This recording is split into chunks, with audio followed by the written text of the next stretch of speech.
I'm here with my great buddy Sean, and he is going to show us Wacky Races. Yeah, so this is Wacky Races, and it's based on the classic Hanna-Barbera cartoon that a lot of people, I think, remember. We're getting a lot of people excited about this. The nostalgia factor is really huge in it. And so in this game, up to 6 racers are going to take control of one of the different cars in the race, and they're going to control it and try to go through this crazy route to win the game. And the goal is to be the first person across the finish line, and if you do that, you win the game. So very simple in that sense. Each of the different cars you can see here have their different makeup, and they've got different special actions that they can take advantage of. They are able to be used once per game, and once they're used, they get flipped down and they stay used that way unless something allows them to flip back over. So you have to use them at the most opportune time. So what happens in the game is each of these racers is going to be on a certain terrain type along the way, and on the first thing that you're going to do on your turn is you're going to discard any card. You've got different terrain card types in your hand like this, and you're going to discard anything you want, and you'll move forward 1 space, and that's a guarantee. No matter what the terrain type, you move forward 1 space. Then if you want to move forward again, you have to discard terrain type of the terrain that you're on. So here we got the Slag Brothers. They're on a desert, and we've discarded a desert card so you can move forward again. Now I got only a red card left, and I'm on a forest, so I cannot go forward there. I've got to end my turn, and I'm going to draw back up to 3. And then on my next turn, I'll be able to move forward again. There's a couple special tiles that you're going to hit around along the way. The gas station, there's a narrow bridge, and there's also like a road sign that allows you to flip some of the tiles that are out there. And a lot of your special move cards will allow you to jump ahead. We've got Penelope Pitstop's car here, and she's got a few sneaky moves that allow her to catch up to other players, and other people have ways to avoid attacks. Now, at the end of your turn, whatever the last card you played is, we got Dick Dastardly here, and if you remember from the cartoon, he was always trying to set traps for the other racers, but he never actually won a race, and that's kind of going to be true in this game. He's going to move forward, and he'll come to the last type of terrain that he played, like the next one in the line. So, I mean, if you were here and you played the forest, he'd move up to here.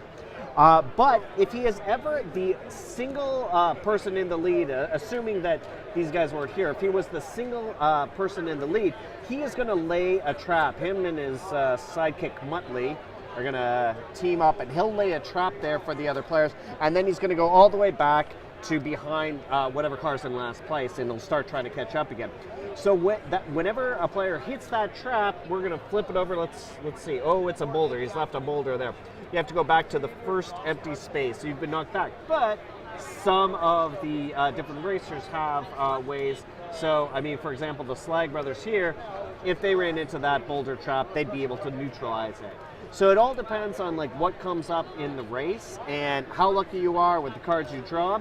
And it's a lot of take that. There's a lot of switching of the leader, but all you have to do is be the first person across the finish line, and you're going to win the game. So simple and straightforward, but it is really going to scratch that nostalgic itch for a lot of people who are fans of the cartoon. And when does this come out? When can people start getting it? This one will be coming out Q1 2019. So we're looking at early next year. We're excited about it. Okay. These are really awesome minis. Yeah. You might have outdone yourselves. If you get a chance, you should check out in the display case there, because this will be coming in 2 different versions. There will be the regular version and then a deluxe version with the pre-painted minis that just look amazing. So definitely take a look at those ones too, because if your supply of money is more than your supply of time, that might be a good option for you. All right, now we're going to take a look at Newton. This one's not out yet, is it?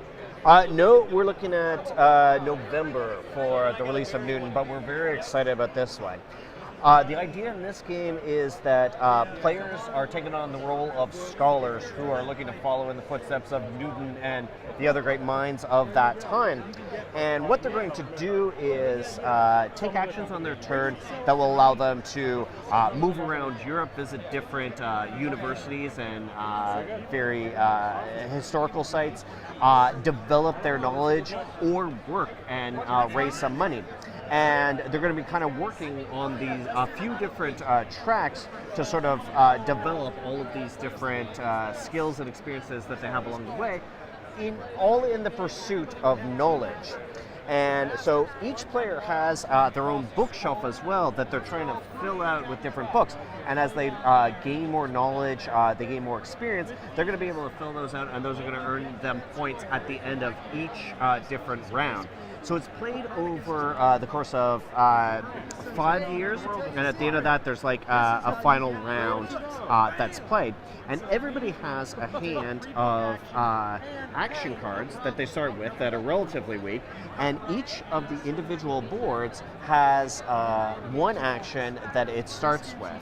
And so that means that if he wants to do the book action, he can do it already to a level 1.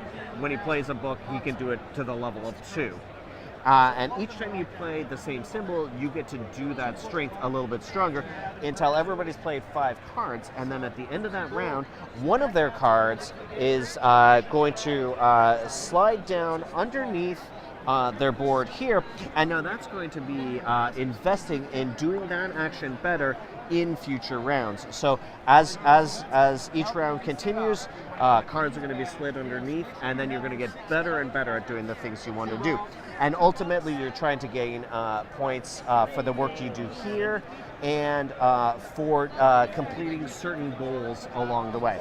So Newton is definitely a brain burner. There's a lot going on in it, but it's one of those games where the rules are fairly straightforward, but the decisions are difficult, which is one of my favorite types of games.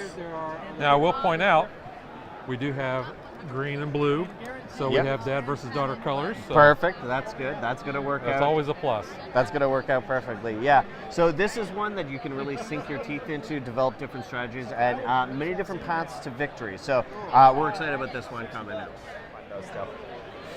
All right, let's take a look at Narcos, the board game. Now, this is based off of the Netflix series. Yeah, it is based on the Netflix series, based on true events. It's a pretty exciting game where one player is going to play El Patron, who has built up his empire in Colombia, and all the other players play his enemies, whether they are the FBI or La Policia or rival gangs.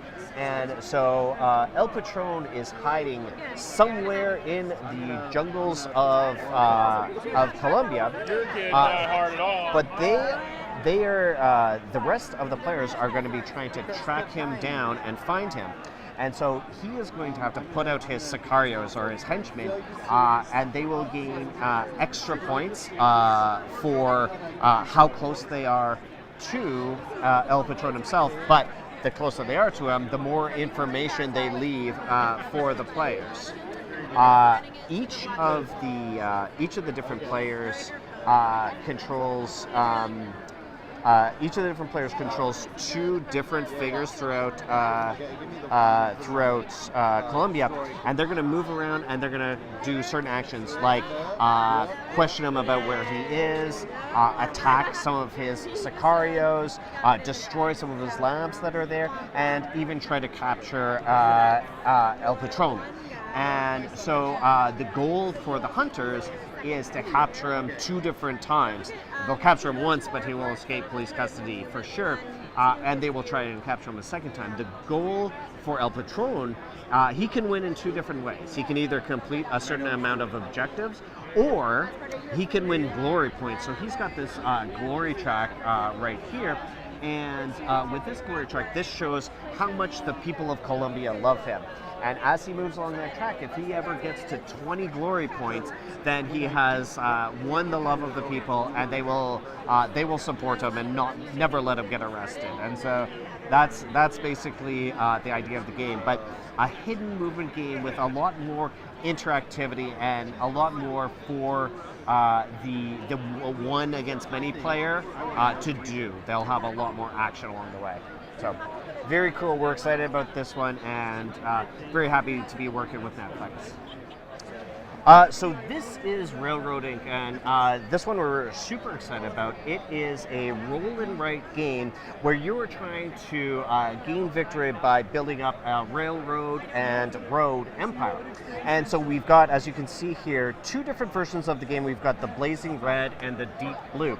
And each of the base versions of the game is the same, where we've got these 4 different dice that are going to be rolled, and everybody is going to use those results to write on their dry erase board, building their empire out. So there's different cities, some that start with roads and some that start with rails, and we're gonna write these results on the board itself, trying to connect the different cities and make as many connections as we possibly can. So that's the base idea of the game, and we're going to get points for how many cities we connect, our longest road, our longest railroad, that sort of thing.